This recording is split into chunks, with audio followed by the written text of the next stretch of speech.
It was 10 years ago today that the world was rocked with the shocking news of Michael Jackson's death. CBS 2's Randy Paige is taking us back to June 25th, 2009, when the king of pop fell victim to cardiac arrest.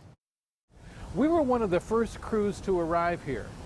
And I remember, for my first live report, I was standing in this spot 10 years ago today. Just about 5 minutes ago, a very large black Mercedes pulled up, and I'm told that it was carrying Michael Jackson's mother. A few minutes later, after sources with direct knowledge confirmed to us Michael Jackson was dead, and that his family was with him in the hospital, I was told in my earpiece that we could now report he had died. After working on air as a broadcast journalist for 35 years, this is one of the moments I will never forget.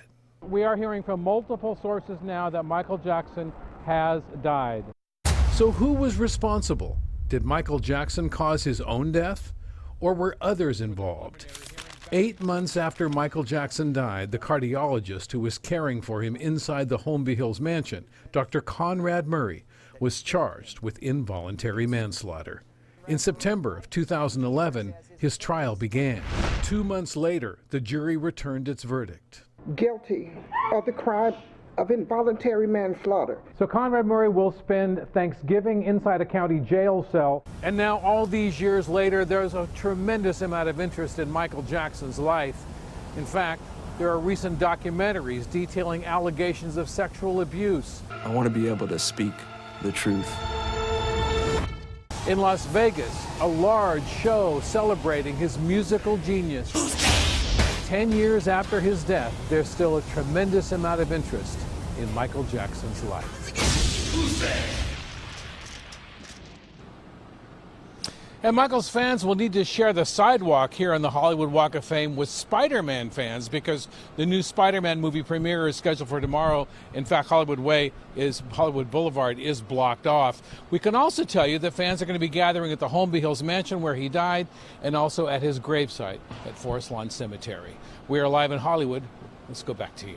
And Randy, before you go, we have a couple of questions for you. It's hard to deny that he most certainly had a huge impact on music when it comes to music across the entire world. What have you heard from fans about his troubled and complicated legacy?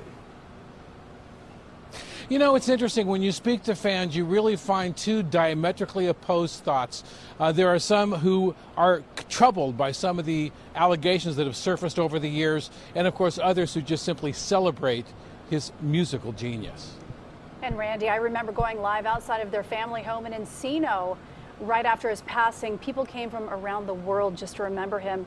What is the reaction from his family on today, the anniversary?